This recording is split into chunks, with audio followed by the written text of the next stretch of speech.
So How is cool. everything going, my friend and I'm colleague? good. I'm good. Like I had a pretty intense week with all the new processes we're building. But I'm very happy that we're making a lot of advances compared to the let's say more commercial sales side we were doing before. Yeah. So I think it's a lot more focused on the product and therefore bringing value. And I think that's also, it's actually curious because you asking that question this morning when Jackie, our CEO, was asking me what our culture stands Exactly. for, the Oh, CROFO. mhm. Yeah. So we have this thing called CROFO. It stands for customer-centric, relentlessly resourceful, open communication, full commitment, and optimism.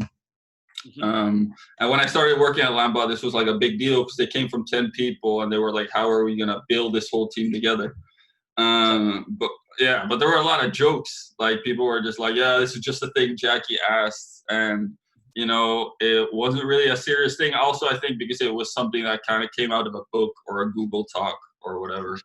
Yeah, it's like being like, okay, I'm going to take the best 3 or 4 things for each company that I know, and I'm going to build like Yeah. a simple name, and it's like profile. Okay, we can go with it, but we are applying all that things. Yeah, exactly. So I think it's now more about getting a more like organic version of that crowfo, so to speak, that resonates with a lot of people. And I also think the whole like cultural thing plays a part in this because we obviously have a super wide team. We have Austin who's in Taiwan. We have people in Madrid. Like there's people all over the place. So now it's also about listening to them to find words that are going to connect more with what people are doing. Exactly. In fact, I have to say, man, that I was really surprised when Jackie was saying like, okay, who want to know or who want to say what it's Crawford about? And it's like, Wietse, go ahead, please. And it's like, yes, this is customer centric. This, and it was Yeah. great. Yeah, I mean, it was funny. Yeah, I think exactly the same. I mean, we were like in this couple of months with all this COVID thing, we were like into getting used to working home. We Yeah. know we are a tech startup. We know how to work remotely, but we Yeah. are not used to like being like every day at home. So that's why Yeah. I think that what we've been doing like this couple of 60 or 70 days in a row were amazing in terms of what we are achieving, on what we are like focusing on what we are like getting as a new perspective in this sales customer merge that we are working with. Yeah. So I'm really happy. And to be honest, I'm like tired of it. Yeah. This COVID thing, it Of sucks course. for sure. It's something that we have to stay at home, but I'm really excited of like we can see the green light. Of Like, course. okay, we are going to the office in 2 weeks or 3 weeks, and yeah, I hope so, man. I don't know what you think about that.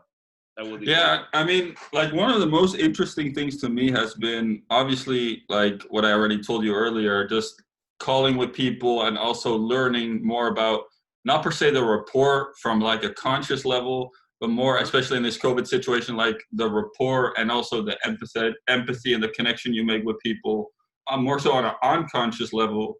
Like we had a call yesterday with this lady who her dog was like, woo, like in the middle of the Exactly. call. So you got to That kind of was like great. keep that in mind, like that can happen, Exactly, that was great. In fact, well, nowadays more than ever, it's like you have to build this, like we call this relationship or this Latin emphasis that you are Yeah, joking with me every day, man. When of you say, oh, course. I have to be Yeah, like you in this case, like exaggerating, for example, and overreacting. I was like, oh, this is beautiful. This is the contract. Sign it, please.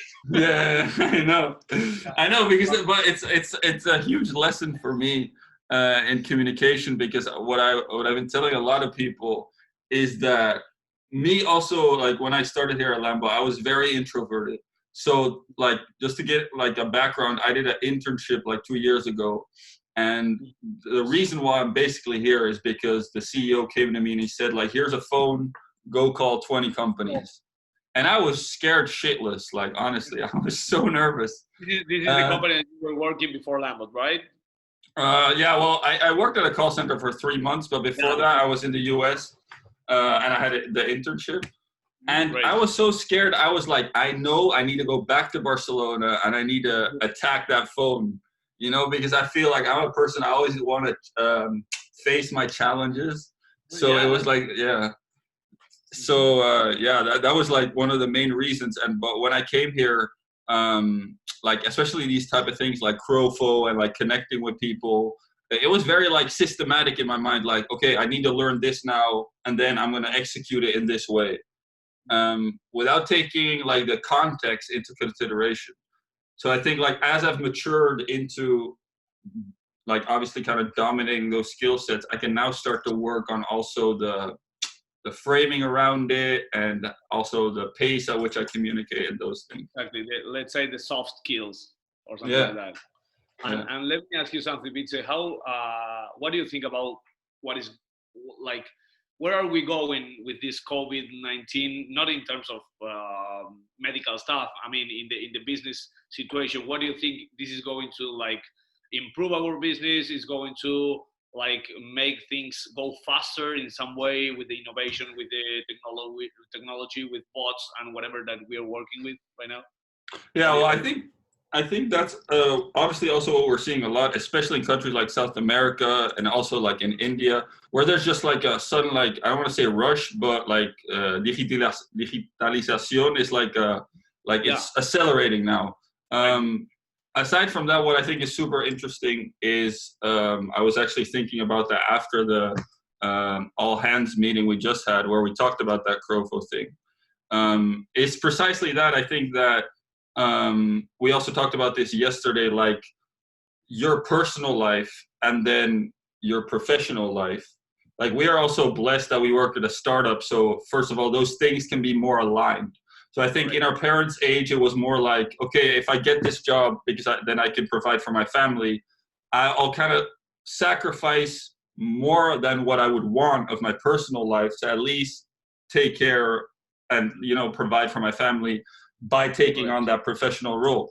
So I think one of the things this COVID situation is going to do is obviously push the remote work, but also one of the issues that I've been, in a sense, struggling with is that when I used to go to when I go to university or when I go to work, my mind is also conditioned by the exterior fact of me being there.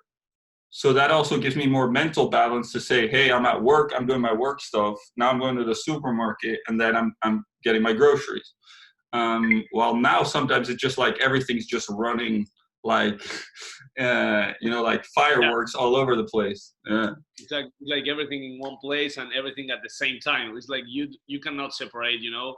Nowadays, in mostly what we are doing is like, and it happens to me, what you're saying, and we were talking, and let's tell to the people that yesterday, of course. once in a while, well, at least we decided after like 70 days, more or less, to get under the restrictions and the laws for sure, and following all these rules. We decided to go near to the beach here in Barcelona with a couple of guys and the team from the company to grab a beer and talk a little bit. And was, in fact, it was great to meet you guys because we felt again that energy that we have as a company. Today was motivated a little bit, not so efficient because of the sangrias and so on. Yeah, it was really good, and I agree with you, man. There is like a different world, and when you talk to your parents or to your friends that are in a different industry or different kind of like setting, yeah, exactly. It's a different world, you know. We are used to work like, or we think this is good. I don't know if this is good or bad. I don't know yet, but we are connected 100% all the time. So that's something that we have to separate, that we have to understand what is the real life, what is this job life, let's say, because at the end of the day, it's going to affect you in a negative way. But nowadays we are in our 20s, we are young, and we have this anxiety, you know, of I want to make this action happen. Exactly. Show and action every time. Exactly. But in COVID and more in these times, it's like, okay, you are connected like 24/7, man. It's like we have people in Latin America that send you an email at 10 p.m. Barcelona time. And you're with your mobile or you are with a laptop next to you because you're in the same place that you're working. It's like, okay, I answer you, and then you have a call at 11 p.m. and you're working with them at 7 a.m. and it's crazy. Well, we are enjoying the ride, right? Yeah, no, I'm very grateful to be on this ride, because I also think one of the like most, I guess, important lessons I learned, especially from Jackie, like in the beginning, when like we would literally, like I told you yesterday, we would start working from 2 to 10 because we were going after like the U.S. market, and then we would just be staying there till like 11:30. And I remember also I would like me and Joseph, like the colleague I used to work with, we would get very sometimes kind of obsessed on like one goal. And I think this also happens in a startup because you obviously have every different department. They all have their objectives and their key results and all these things that they want to go after. But one of the things about, aside from what I already have through my experience in traveling so many countries and different settings, is the ability to adapt. But another thing I had to learn, like working at a startup, is that it can seem like there's so many things going wrong, but there's still a lot of things going right. And it's also sometimes tricky. It's like you're learning throughout doing that, right? It's like you don't have like a success guide when it says, okay, please don't do this or don't do that or whatever you have to do in terms of success or real success. First, you have to define your own like definition of success, right? And after you know that, is like, but I agree with you, man. It's like, well, you and to talk more about this topic that I think is really interesting, and for the people that are watching this virtual body that we have in a bubble with Landbot, it should be great that if you can give a little bit more about your background and me too, but telling to the people that when Landbot started, and I'm the youngest people working or the latest that started the Landbot, but you can tell more bits here. But when Landbot started, is with this bunch of guys that had this idea and this project and so on. But nowadays we are more than 30 or 40 people from different regions, from different countries, working in different places, Latin American people, different cultures, and I think that's like making like this like synergy, you know? I don't know. Like that. Synergy. Synergy. Yeah, exactly. So, like, and this is great, man. You talk to someone that it's like, I'm coming from Italy. I'm coming from, well, you're going to talk your own story, right? But it's like, okay, I have so much to learn from you, and I have a lot to give to you too. So let's put all this knowledge, let's put all this, like, our backgrounds in the, like, in the forefront, in the open, exactly, in the front line for, like, Landbot's help, let's say. Exactly. And we the customer how to achieve their goals too.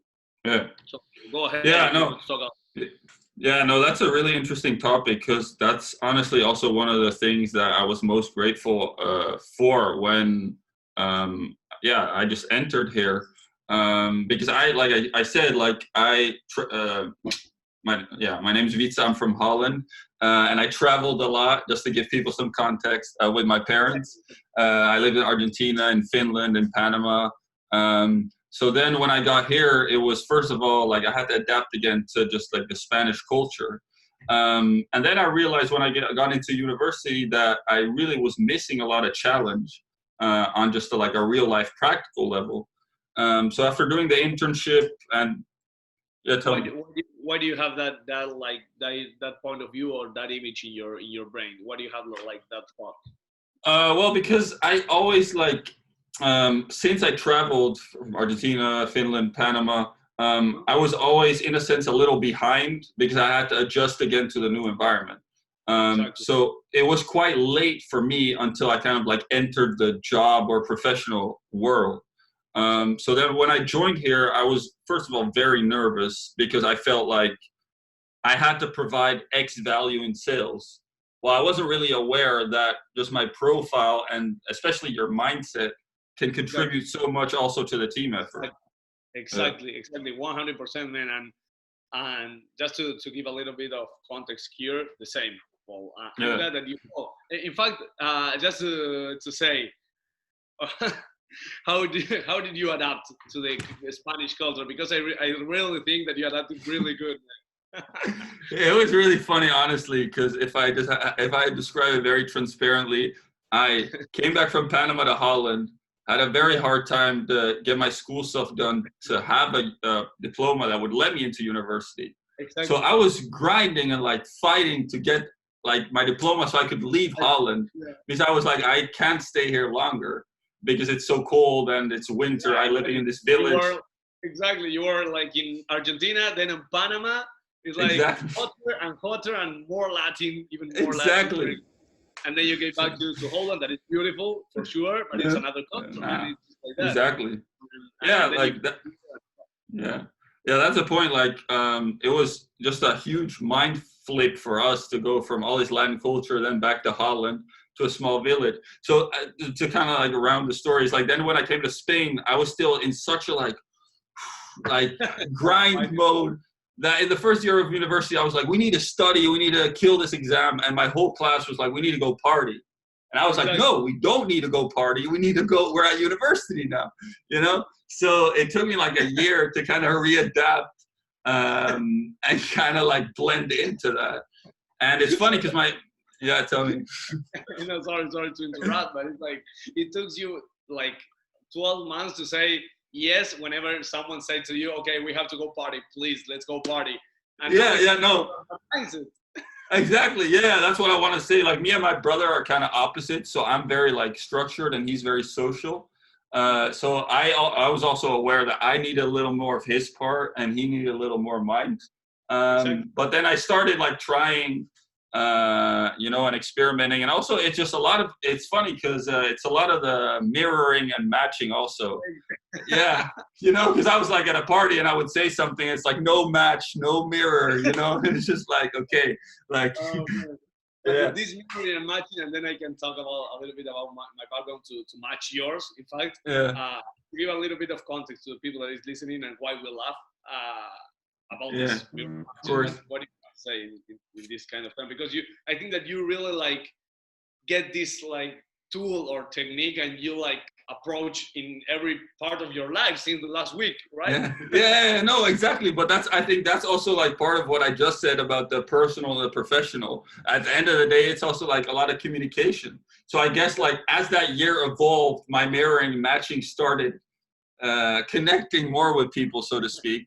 And it's also like a Spanish language culture thing, because for example, my brother, if he talks to someone from Argentina, he'll just switch to Argentinian Spanish in one go. While me, since I learned Spanish at 2-3 years older than him, it's way more just like, whatever comes to my mind. Yeah. Exactly. This is because your brother was, how old was he when he was? He was like 2.5, 3. I was like 5, 6. So that's why it's small difference, but that's how your mind works with the languages that you're, it just like as you age. Yeah.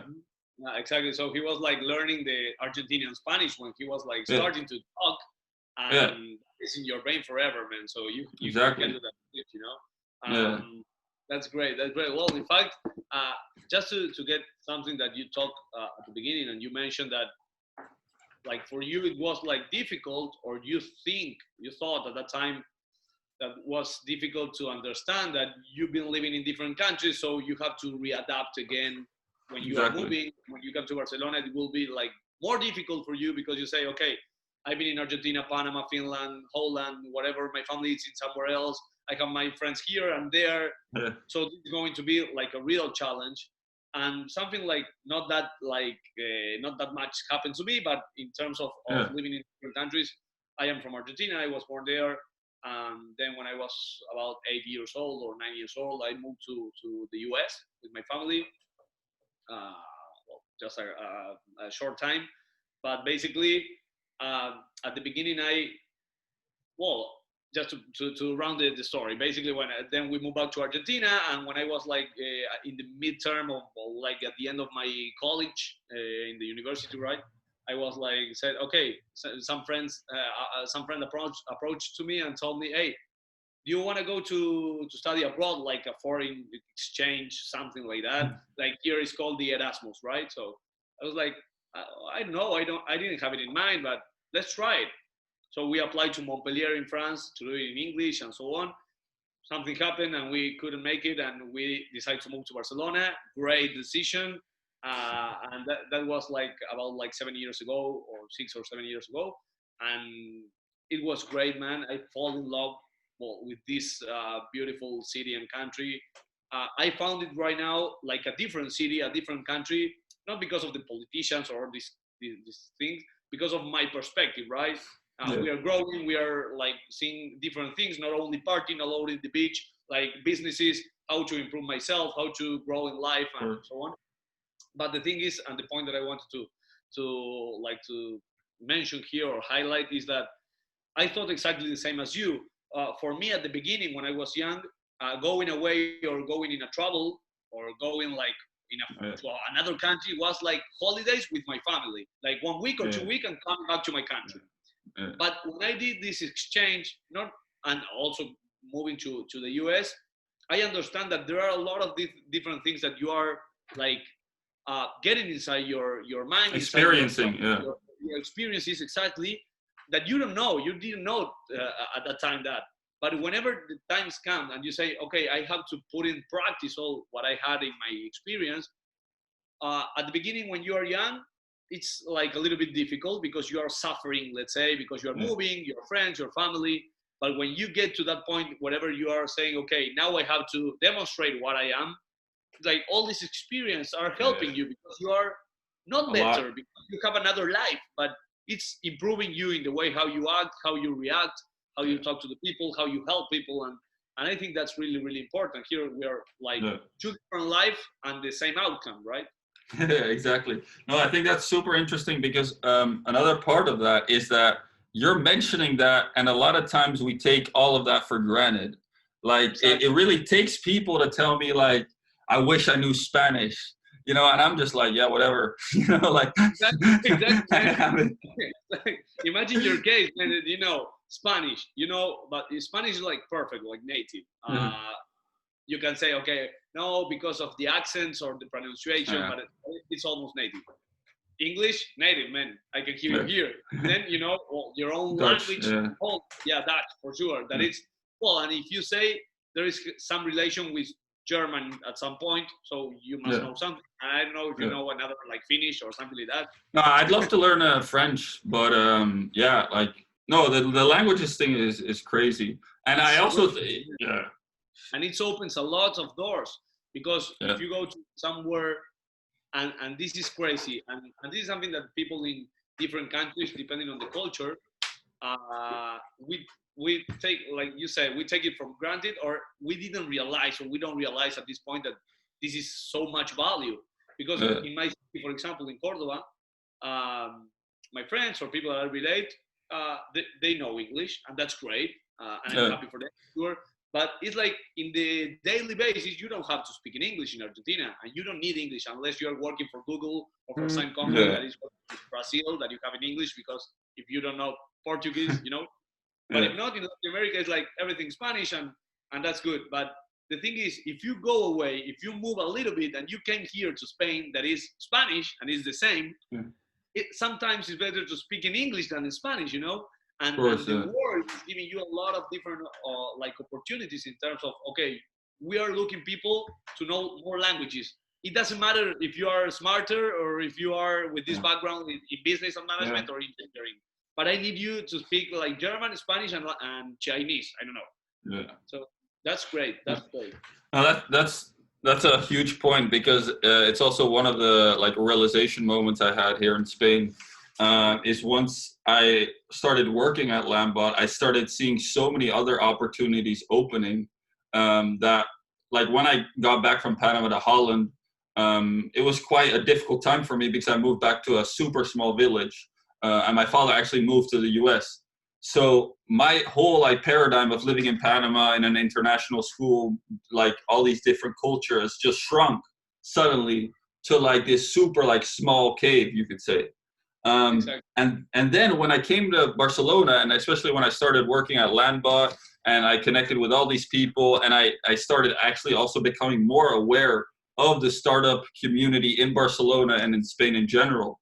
I could really notice the growth from like a scarcity mindset to like an abundance mindset, where I just saw opportunity everywhere, and was also very, I'm trying to look for a better word, but literally kind of attracted to share that with other people who were maybe not seeing those opportunities. Yeah, and that was a huge move for me, because from there I was like, okay, now like I've learned this communication skill, but just like you said earlier, like I can apply it in so many areas of my life, that, yeah, just opening doors. And it's also, I think, just a healthy part of your development. Because a lot of people have skill sets, but then they don't have a lot of control over their own mind. And if you can do that, there's so many possibilities. I think we were talking about it yesterday in terms of the profile of people from Argentina here. That it's obviously very hard with the paper situation, and there the mindset thing plays a huge part, because like there's things that are in your way, and it's up to you to see how you're going to face them, with what attitude or what perspective. Exactly. I completely agree. I couldn't agree more. Basically, well, that's like another Of course. talking in terms of being legal and have all these papers in the different countries that you have. Yeah. And as you know, getting to live in another country is like, it's a challenge, it's complex. But if you think that you can make it and you have your resources and you go straight forward, I think that sooner than later, or later than sooner in some cases, you are going to make it. And that's really like interesting point that I can notice from some people that I know that are working in like the opposite kind of industries that are not startups or SaaS or tech companies, and they are working in like construction, or that is great. I love real estate, but I mean, just the mindset. I'm not saying that it's wrong or better or bad or whatever. Just saying that it's different, and the mindset that we in the startup scenario, let's say, we have is this mindset that you just stated, and I really like to have this like kind of energy around me and in our team, because it's like, okay, I know that I can do it. I know my skills, I know my resources, and I know what I can't do. Yeah. I know what I'm not able to do. So I'm going to ask for help. I'm going to deal with it. So I am going to find some solution for these kind of challenges and so on. But yeah, man, I'm glad.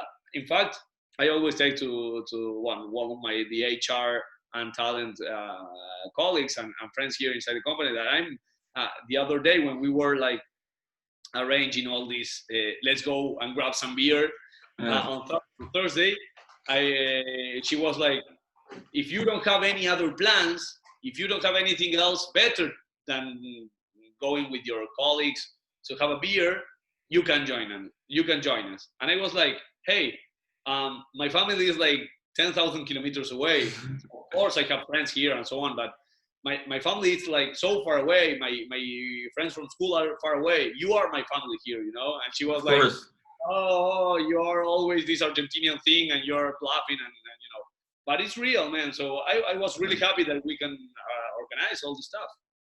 Of course, no. I actually had like a similar moment with Chris, one of our co-founders, because like I think a month or two, for the first time, we went out and got like a drink, like a beer, just outside of the work scenario, and I was like, wow, it's crazy that it's taken a year for us to do this while we have such a good synergy going on. But I think it's really like, it's ultimately connecting to what we said earlier about the personal and the professional thing, because the mindset is the same. Like you yesterday as well, when we were at that camping place where we were having a drink, this Argentinian guy working there who I just met like por casualidad, it was very funny. He was like, ¿De dónde te conozco vos? I was like, yeah, I saw you yesterday. But you also asking for his number because you were like, hey, this seems like a cool guy. Like he seems to have a good energy as well. It's also like part of that, like you wanting to promote what the energy that you have. And if you see someone who has that same thing, try to build together, literally. Exactly. And that's also yeah, and that's also kind of no, don't worry. That's like what Esther is, I guess, also communicating with you. And that's also one of the things that I had when I started here, that I was like, oh, these are the startup founders. And, you know, I'm this student guy who's like doing digital marketing. And exactly. And that at the end of the day, we're all human. And sometimes I guess you place people on a pedestal, and it's actually limiting yourself from not even connecting with them, but like speaking up and like providing value or giving feedback, when that's really one of the most valuable things. But a lot of people just don't do it because they place themselves in these boxes, or like myself included earlier. Of course, of course. It's some work that you have to do in your own, you know, you have to know yourself in terms of knowing the others. But, and I read this in a lot of books. Of course, as you know, books are books. And then the reality is another thing. But basically they say, okay, you have to surround yourself with people better than you, with more energy, with some people that is going to make you grow, you know, to make you grow in a personal way, in different perspective and topics. And yesterday was funny because this specific example or case was like, okay, we were helping here, putting everything in order. And okay, give me your number and we can keep in touch for the summer. So we are going to game here to eat some barbecue and have some drinks. And we are waiting for you guys. But it's exactly that. If we don't feel, and I did it because I felt it at the time. It's just like natural. Okay, hey man, let's exchange our numbers and let's keep in touch, and that's it. If you don't have these people around you with the same energy, maybe you don't do that. Like you don't ask for the number, or maybe they don't ask your number because they don't want your energy. You are in bad mood, you know. So I think that's like a good point of every time and because everyone has bad days, and when you are like struggling with a lot of things and in work, we are saying, right, and say, okay, I don't want to work today. It's like everything that I'm going to do today is going to suck, you know, and it's going to be a mess. We have to like go like 2 or 3 steps like back and say, okay, see the big picture, the perspective, and get again in the path. But well, man, I really appreciate the talk. It was great. Yeah, of course. It was a pleasure. I hope we can make a lot of these virtual body things. That it's a great team building opportunity. Definitely, yeah, for sure. Like we already know each other quite well, but I should step forward and do it with a couple other people. Of course, all men. So hugs to all the Landbot team and all the people listening, and see you guys next time. See you. Bye bye.